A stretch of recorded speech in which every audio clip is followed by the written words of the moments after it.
Okay, once more, hello everybody. Today we are finishing the repeating material about direct current and then moving to sinusoidal alternating current. For previous lecture, we discussed the last topic on direct current about such called two-terminal networks. It means any network with any configuration which we are calculating near to points of connection, near to nodes or terminals. Any circle inside, but we are connecting by 2 points. If we have only passive elements, only resistors inside this system, it's called passive. If we have any of sources, one or more than one, it's called active. And last time we discussed that any system of any complexity, we could simplify by the simplest circle, simplest mathematical model, which consists of 2 elements, or voltage source and internal resistivity, or current source and internal resistivity. You are choosing any of these 2 simplest model, B and C, just depending what is more comfortable for you, what is better for the task that you are discovering. Just your personal choose. And we see that, just let's move a little bit forward, that any circle with a couple of elements, we could simplify just to the circle with 2 elements, which is called equivalent generator, the equivalent network to previous one, and generator because inside this network we have voltage source or current source. Such type with voltage source is called Thevenin's equivalent circle. Also, we could use with current source, here it is. The circle equivalent network with current source called Norton case, just because of names of authors who proposed firstly these 2 circles, Thevenin's and Norton cases. And we discover that to find the value of these elements, we have to find for voltage source the voltage between open points of our 2 terminal, and for internal resistance, we have to find the internal resistance between these 2 points. All our calculations are made between these 2 points. And on the example for the previous lecture,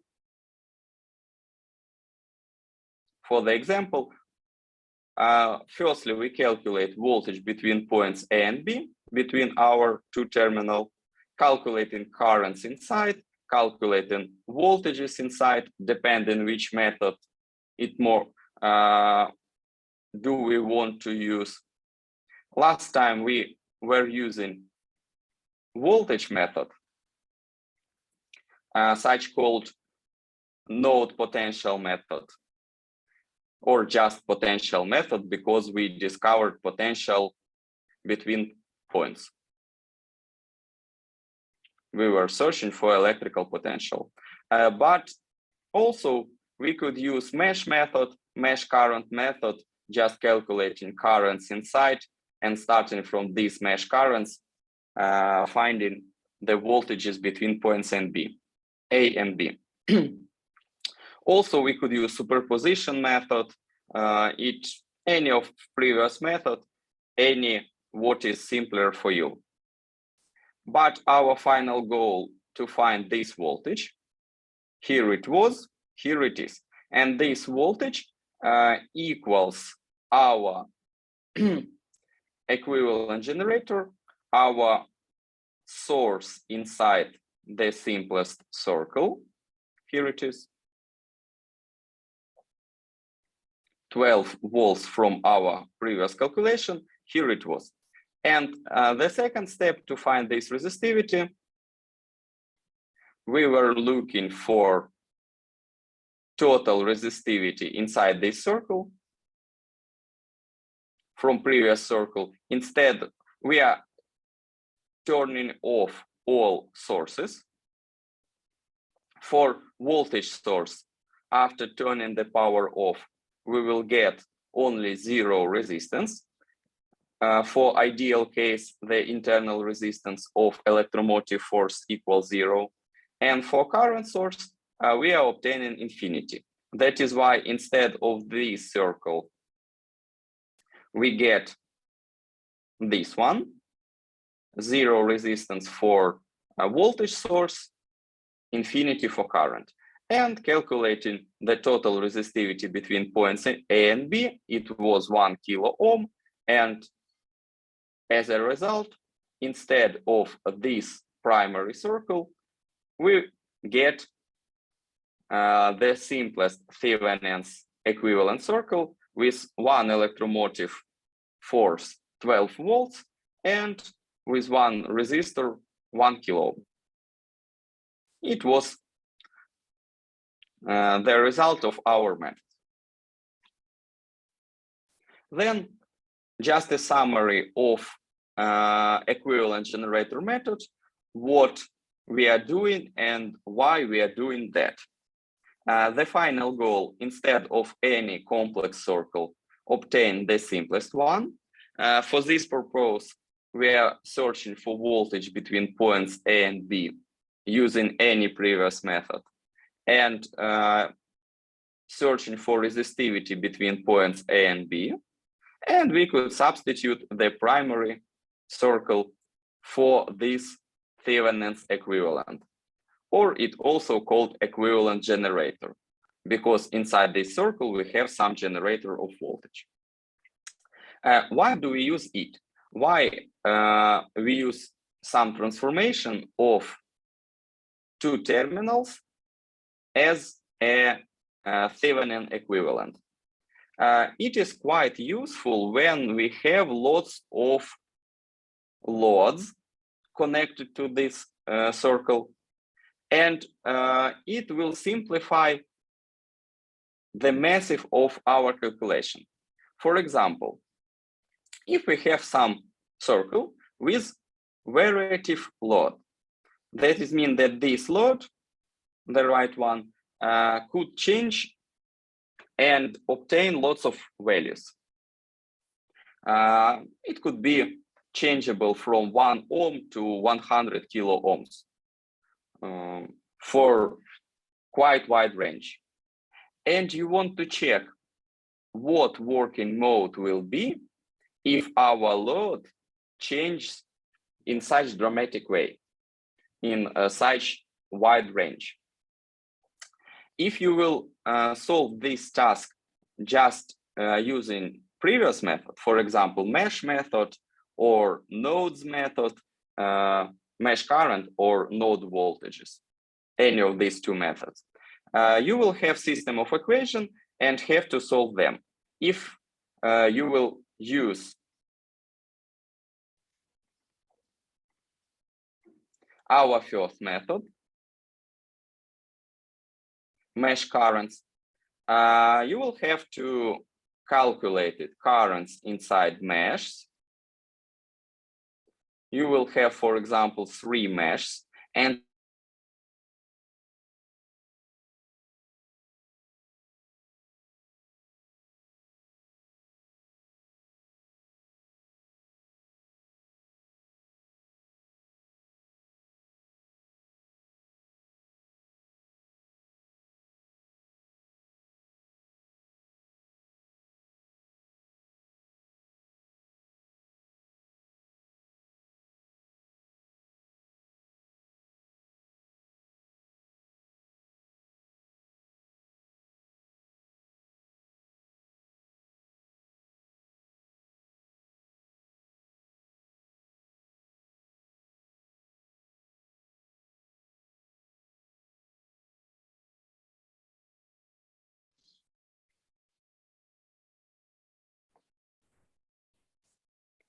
Okay, yeah. Sorry, guys.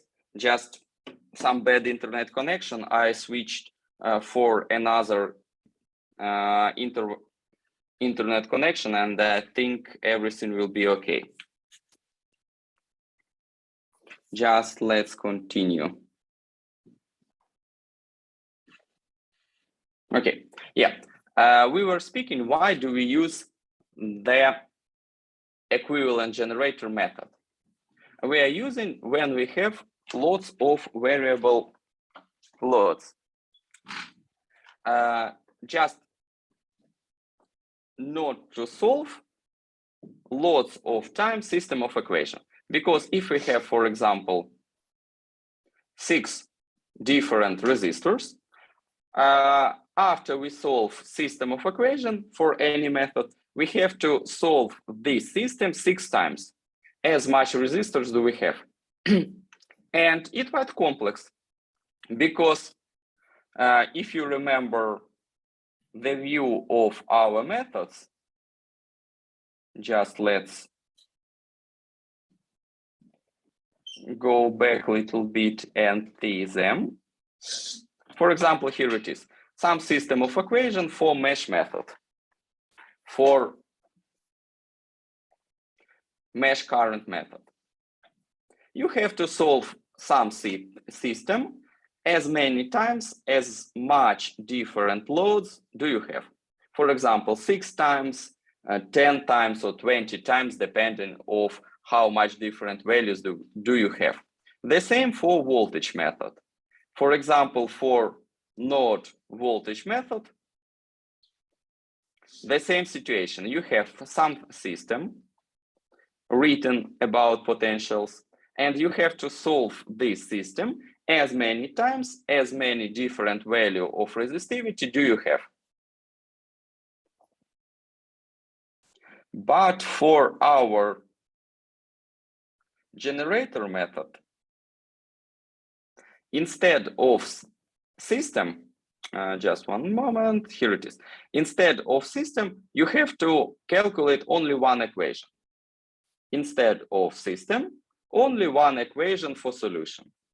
And it is quite useful, it is quite simpler for variable load. For our task, for our example 9.1, we already solved the value of equivalent generator for this system. The value of generator was 12 volts and 1 kilo ohm internal resistivity, and we could connect to this equivalent generator any of these loads, just simultaneously, step by step. If we want to find the working mode, the current and the power, we are connecting this load and just changing the value of resistivity inside only one equation. And instead of system of equation, we just get one equation, and it much quicker for solving. The next question, because if for this circle we will use all mesh currents, that was I was talking about, it will be 3 equations. As many as meshes do we have. Or if we will solve as voltage method, we also will get equation about voltage, one equation, but it will be more complex for written. That is why the equivalent generator is much quite more useful for this purpose than other methods. The next question that we will discuss, what working mode will be the most effective for our circle? If we have some circle, some variable load, what should be the value of this resistor that the working mode will be the most effective? What does it mean the most effective? It could be or with maximum power, the power in watts that we have should be the maximum, or it should be with the highest efficient rate. The highest efficient rate in prothens, it tells us the percentage between power on our load, our power of consumption, power on this resistor, on the total power from the source. As higher the efficiency rate is, the more energy we will move to our resistivity, and the less energy will be lost inside our circle on the heating of our internal circle. That is why, but these 2 points are quite different between each other, because if we want to get maximum power, the efficiency rate will not be maximum. It will be quite low. But if we want to obtain the maximum efficiency rate, the power will be quite low. That is why we should choose from these 2 points what is more important for our working mode of system. But how we will find these values?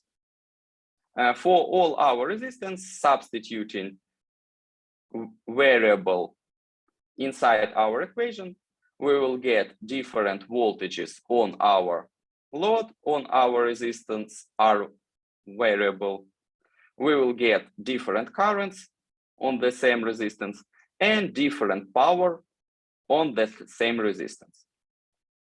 And it means that the power consuming from this resistivity just obtain these numbers. And if we will build graph by increasing resistivity of load,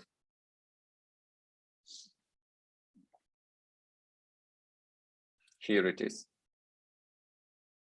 By increasing the resistivity, we will get power change with increasing, then reaching maximum, and then decreasing.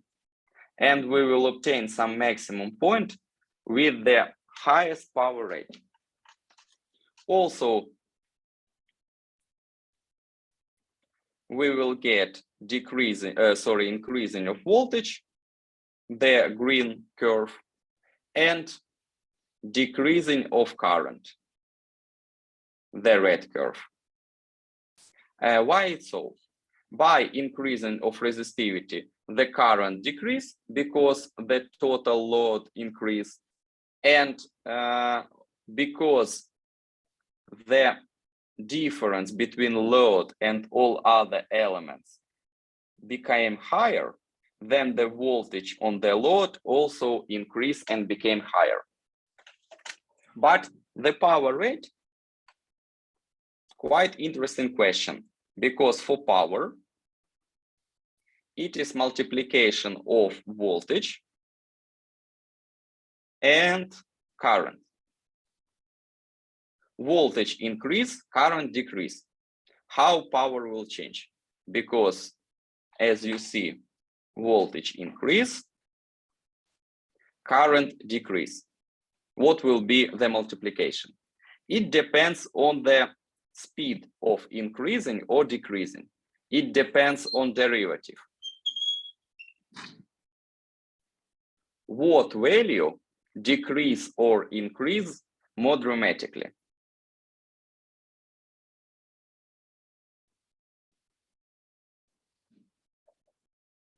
Or per time or per resistivity. It could be derivative per resistivity as argument of our function.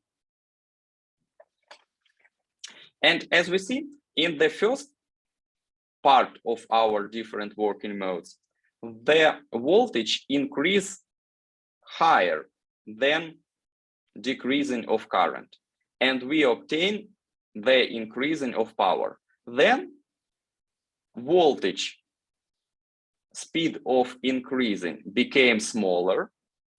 It moves to some constant value, but current decrease quicker than voltage increase. And that is why we obtain the decreasing of power. Then when voltage moved to some constant value and current to some constant value, power also moves to some constant value. But the most interesting point, then we have some maximum point of our power,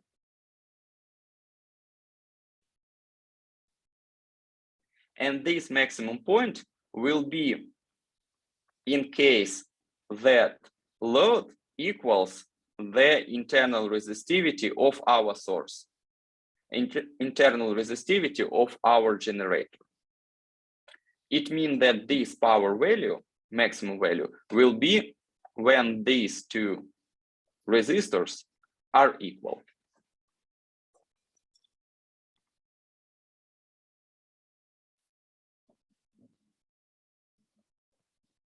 How it could be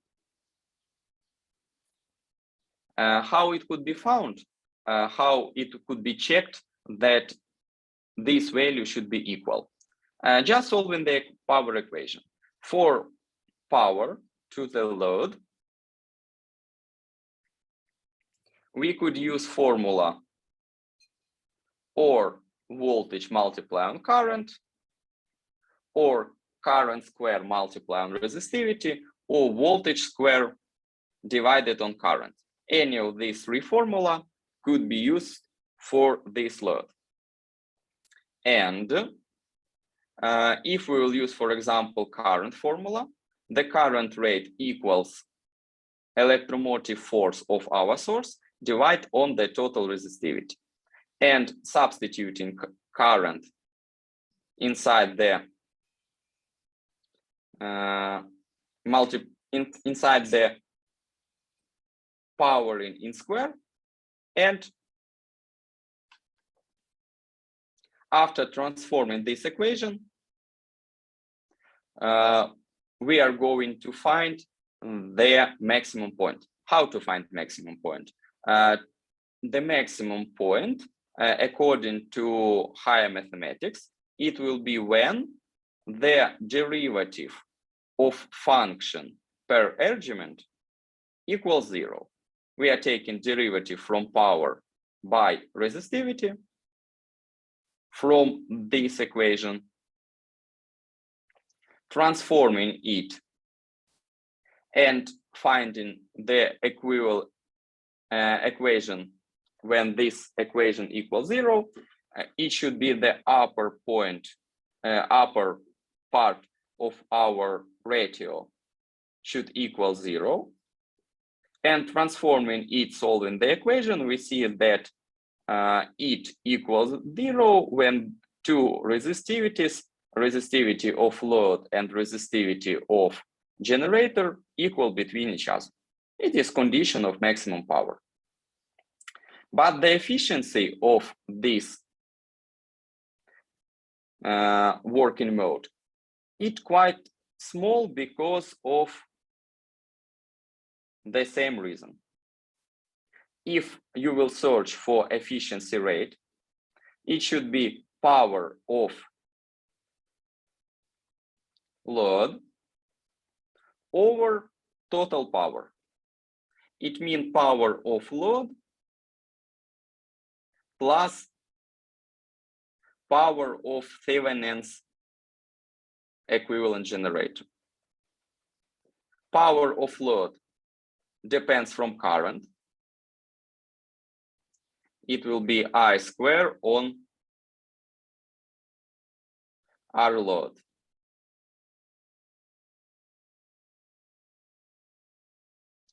And for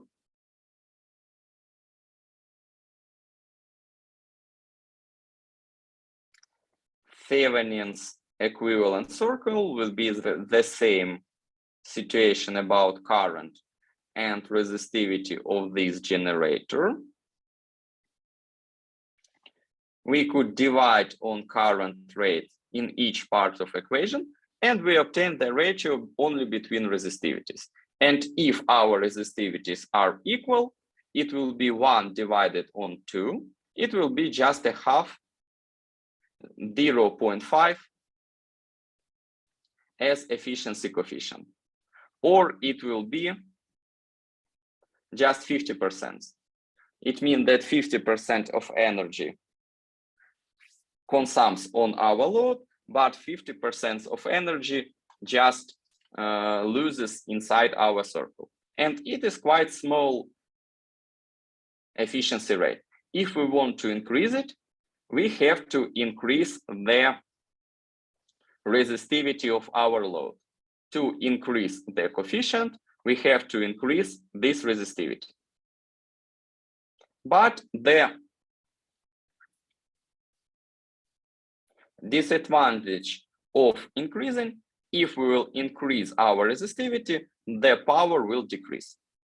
If we're gonna build the efficiency rate graph, it will be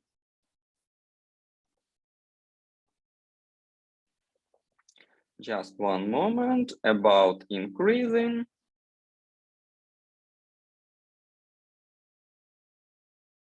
It will be something like that. By increasing load, the efficiency rate increase, but in the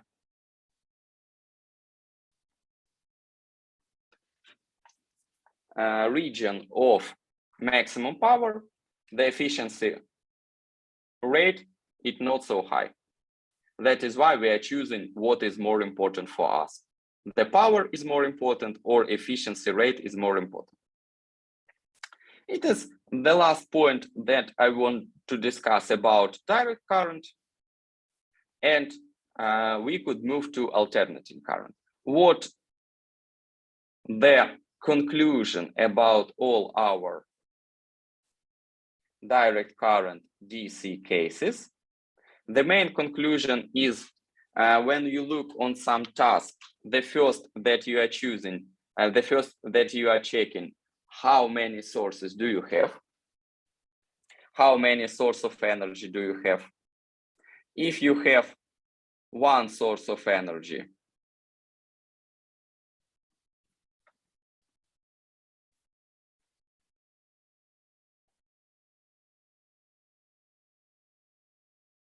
it's called simple circle. When you have more than two and more sources,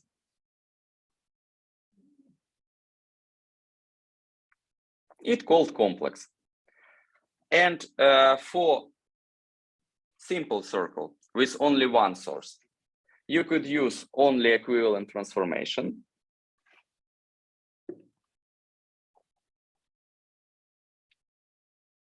It is a serial connection, parallel connection of resistors, Y delta transformation between them, or any other transformation, for example, for branches with sources for active branch. All transformations that that we discovered previously, and it gives you the simple view of equivalent circle, and you could find it just in one formula. For complex case, when you have more than two sources, it became as a system of mathematical equations. We have Kirchhoff laws, and from the Kirchhoff's laws transformation, this mathematic, we have mesh current method, then node voltages method, superposition method, and the last one that we were speaking today, equivalent generator method. And any of these four methods, all of them starting from Kirchhoff's laws, but all of these four methods are more are more effective, are more efficient than the general Kirchhoff law. And you could use any of these methods for your calculation. Where could you find them? You could find them in our nodes. All of the methods, here they are. And also in additional book that I send or you find by yourself. These are standard methods. You could find them in any electrical engineering book. And for now, we are moving to the quite different types of tasks for alternating current case. What is about, just one moment.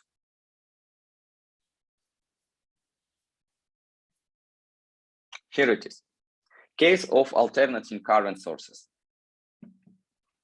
We were starting it before the break also, but I think let's repeat the general points, what we're speaking about. The main difference that the type of signal became sinusoidal function.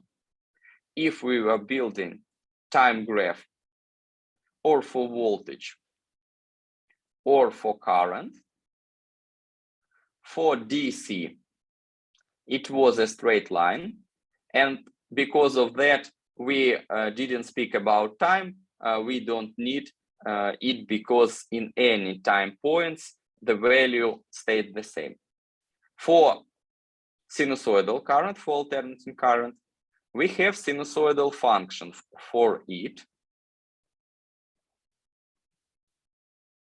And that is why, alternating current, that is why we have to speak about time points, in which time point we want to find some solution or some value of current or voltage.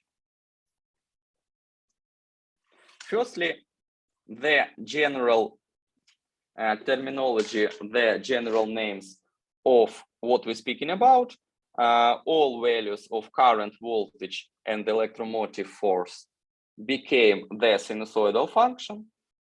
Currents in amperes, voltage, voltages, and electromotive forces in volts.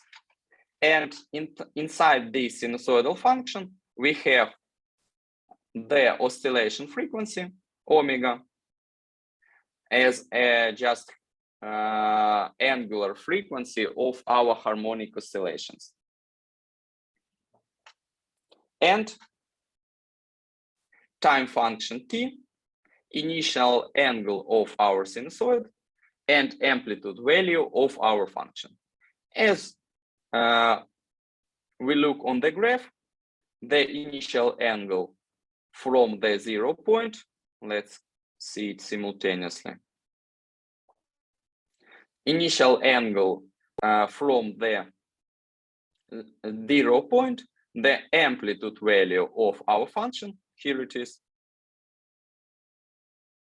Period of oscillation t determines the angular frequency. Period of oscillation, it is 1 over standard frequency.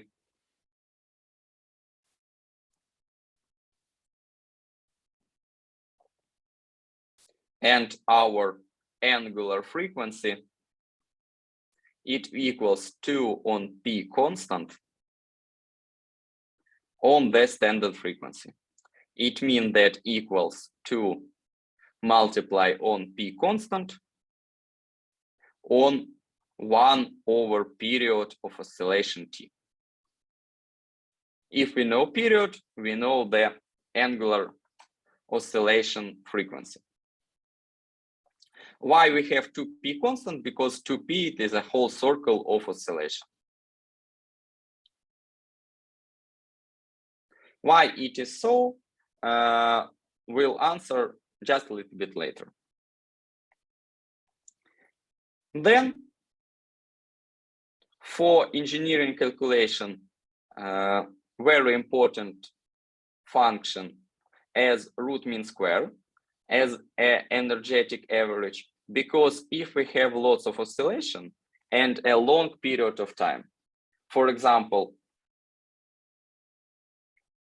if we have standard 50 or 60 hertz oscillation, it means 50 oscillation per 1 second.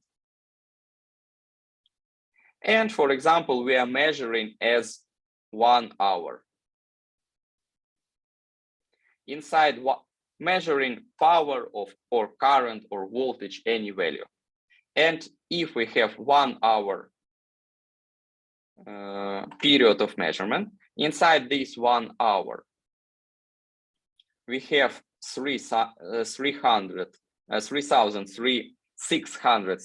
oscillations, seconds of oscillation, and inside each second, we have 50 oscillations.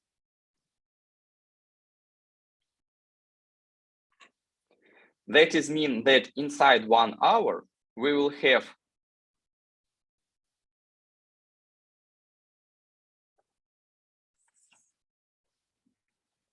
just one moment.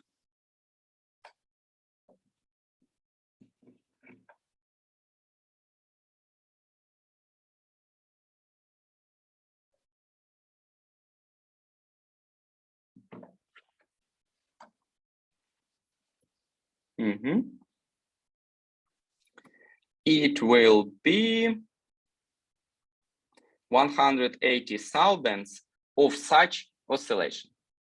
That is why surely we will not calculate them as time function, all of these oscillation, all of these 180 thousandths of oscillation, each of them will be calculated. Surely no. We will find some average value. The average value is named root mean square. It is the energetically average value for one oscillation. That is why instead of such sinusoidal function, we could substitute root mean square constant value, some equivalent comparable with direct current. And it is quite useful approach.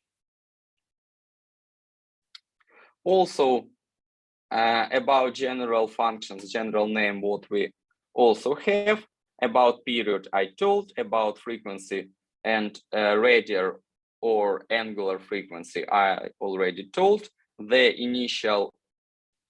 phase of our oscillation, the value inside brackets, we called it phase, and it depends from the initial phase angle, frequency, and time. And the main difference between constant direct values and sinusoidal, that the initial angles between different functions could be different. The sinusoids could start from different points. And for calculating and comparing them between each other, we have to deal in such way with these initial angles. And for this purpose, from the oscillation mode, generally we are using root mean square constant values for all these variables, and the initial angle values, we are using these functions for our calculation.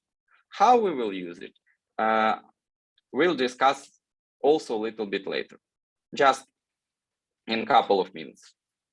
How we should find this root mean square value, this energy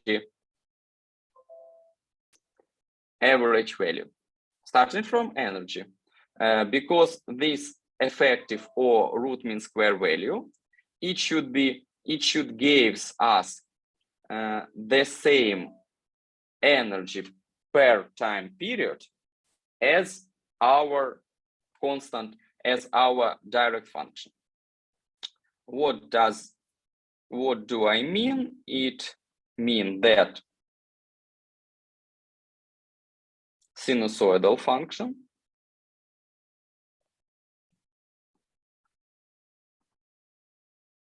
and root mean square value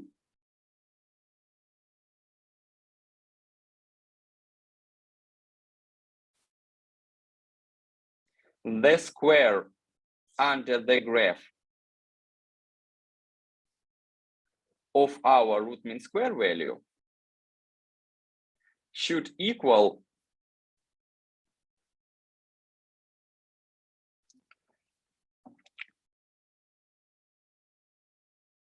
the square under sinusoidal function. It will be just an ordinary average. But for our root mean square, we have to write that in DC case and AC case,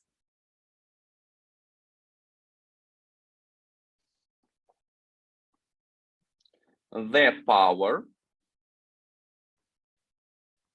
that we consuming should be equal. The power in direct case equals direct current on resistivity. The power of alternating case should be the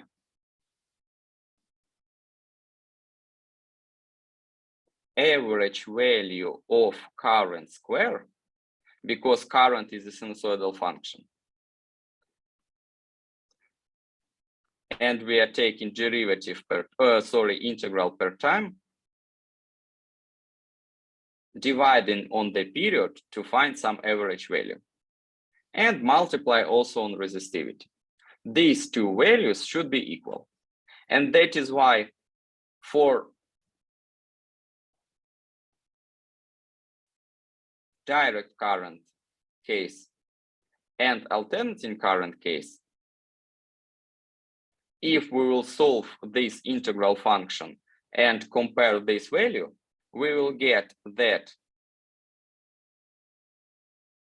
constant current should be equals amplitude value of sinusoidal current, this amplitude value of sinusoid, over square root of 2. Then it means if, for example, we have 10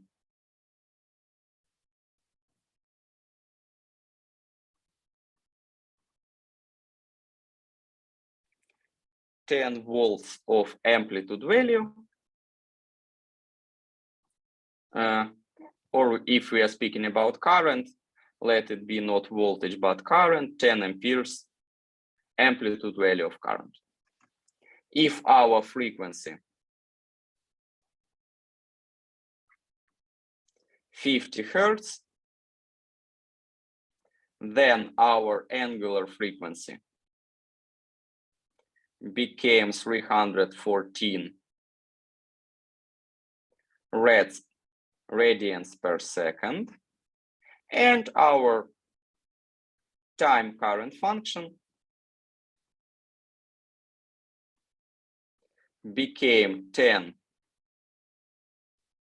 on sinus function of this. Sorry, I just have less space, then I will continue here. 314 on time argument plus or minus some initial angle. Let it be some initial angle of current, for example, 30 degrees. It will be plus 30 degrees.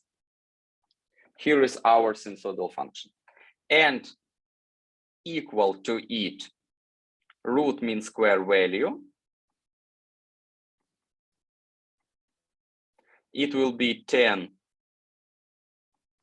over square root of 2.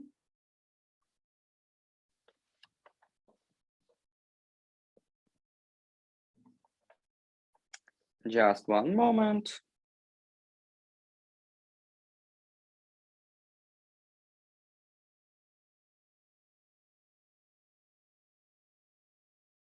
It will be about 7. Just if make not so accurate calculation, it will be about 7 amperes. Then it means that instead of this graph,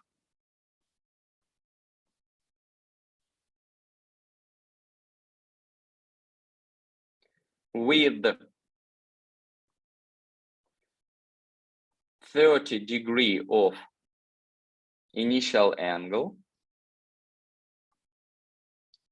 30 degree of initial angle, instead of 10 ampere amplitude function, oscillation gives you period. Period is 1 over frequency. It will be 20 milliseconds. 1 over 50, the period of oscillation will be 20 milliseconds. And instead of all of this, you could use root mean square value of 7 amperes. It will give you the same energy of consumption. That it is what root mean square means. How it is found? Here it is. From the integral function of sinusoidal current.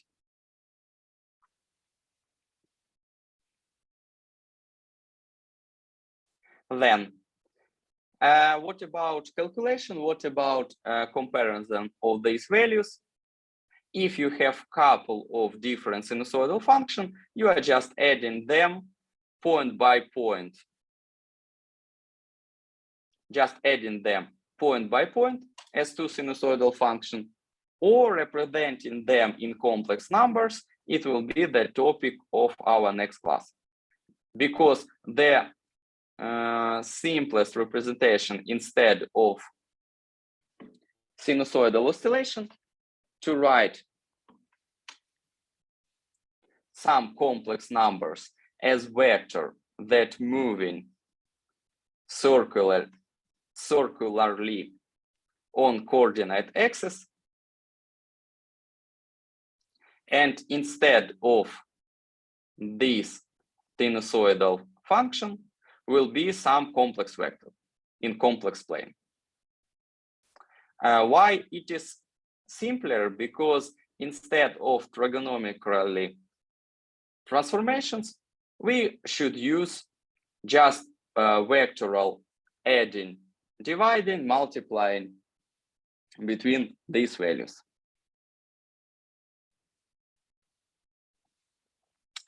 Also, please look through and repeat just the general operations with complex numbers, because next time we will need them. Just two general representation of complex number in such called exponential or polar form when you are using the length of complex vector and the initial angle. And also such called algebraic form with two coordinates, just 2 points of coordinates of our vector, projection of real x and projection of our imaginary x. Exponential form of complex number and algebraic form of complex number. The transformation between them from complex formula using such called Euler formula from the length of vector and the angle of this vector, you are using length multiplied on cosinus plus imaginary part of length multiplied on sinus, and you will get the algebraic form. From the algebraic, you are using Pythagoras theorem to find the length. From coordinates A1 and A2, you will find the hypotenuse of this triangle.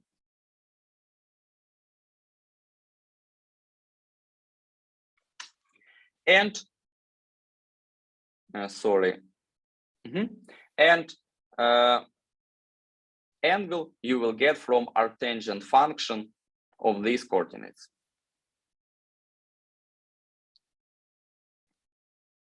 Straight transformation and then reverse transformation once more for exponential form.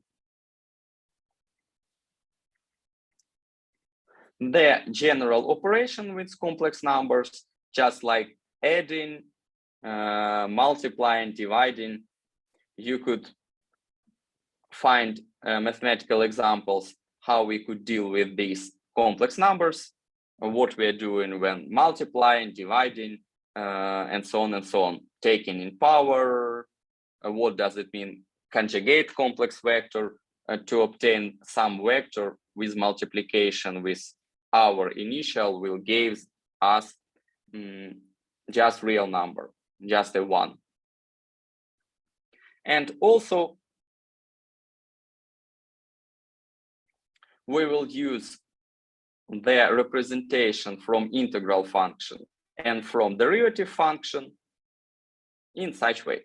From these 2 points, I will tell more detail next time because it is connected with electrical engineering application.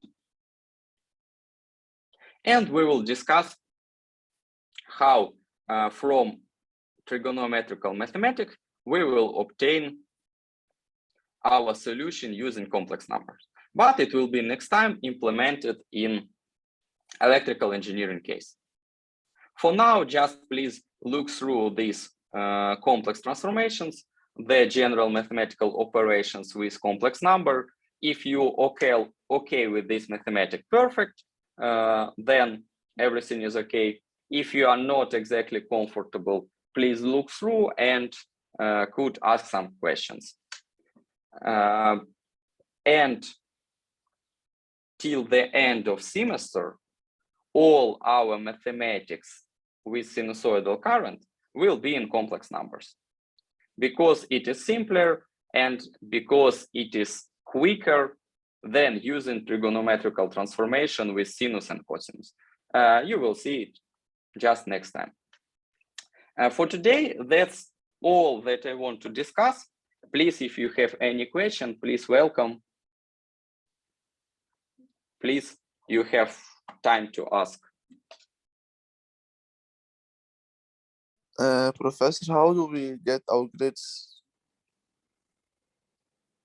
Like, do we do tests? Okay. On practice and laboratory works with teachers Lyudmila and Olga, you are doing individual tasks. You will get marks from these individual tasks, and we just summarizing these marks till the end of semester, and it will be your final grade. Okay. The end of semester will be the last day of June. That is mean that we have May and June all 2 months till the end, and please for these individual tasks. Yeah, welcome. Any other questions?